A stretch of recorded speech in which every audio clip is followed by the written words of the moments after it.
Check in now with Storm Team Chief Meteorologist Dave Nussbaum to talk a little bit more about what we can expect this weekend. Yeah, dangerous cold frostbite, Dave.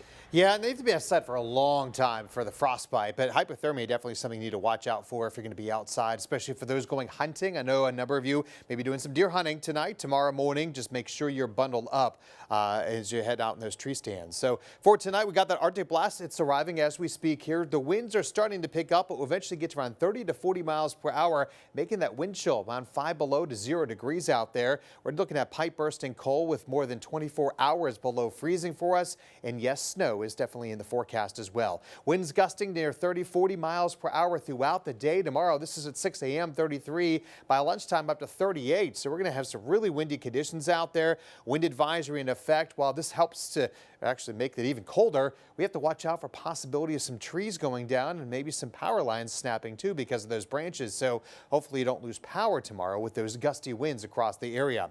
Wind chill again already down in the teens here. And as we go forward throughout the night, we're going to continue watching those numbers drop down to the single digits to even below 0 potentially in a few spots. So just be aware we're going to see bitter cold weather by tomorrow morning. This is at 8 a.m. Heading to the afternoon hours, still single digits, lower teens. So it's going to be cold all day tomorrow with those winds still around 20 to 30 or 40 miles per hour. And then the temperatures continue to drop. And of course, by Sunday morning, wind chill below 0 in a few spots, single digits for everyone, even down to Rockford, feeling like 1 degree out there by 7 a.m. on Sunday. Very cold as you head to church on Sunday morning. Now, we do have extreme cold warnings in effect for much of the state here, watches for the other eastern side of the state, but nonetheless, basically just helping you to understand it's going to be very cold when those are issued. So we're talking about 36 hours below freezing for much of us. That is pipe bursting cold. And the reason why we're seeing some colder weather this time versus last time is we have all the snowpack up here, which allows that cold air to stay colder longer as it works its way down here versus slowly warming up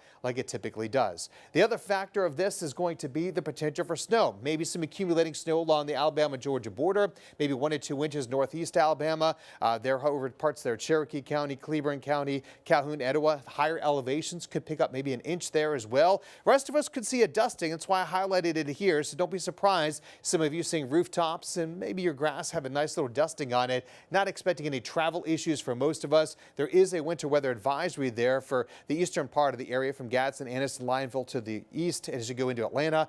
Not a good idea to go to Atlanta tomorrow. If you have to go there, be careful because they're going to have a lot better chances of some snow and road issues than we are here. But one thing about the snow that we're expecting, it's going to be that really fine snow here, not the big snowball making snow this time because it's so cold. We're at 31 now. The winds are only at 9 miles per hour. Not bad here with some cloud cover building in, but I want to show you this right up here heading toward Florence and the Shoals area. We do actually have some snow being picked up on radar into Florence. This is going to continue working its way southward here, and it would take to about midnight maybe till it gets here, but this might be just the start of what we're going to see, so don't be surprised if we see some of this if you're up late tonight and maybe you're out in the town late tonight as well. But those temperatures will start to drop with those snow showers. Again, anywhere from a dusting to an inch of snow is not out of the question for many of us. Again, very windy. The wind chill maybe as cold as 5 below 0 tomorrow morning. We will have the snow tapering off to a few flurries by Saturday night, otherwise staying frigid with the winds continuing, and things improve by Sunday. Not as windy out there, but we'll have plenty of sunshine across the region.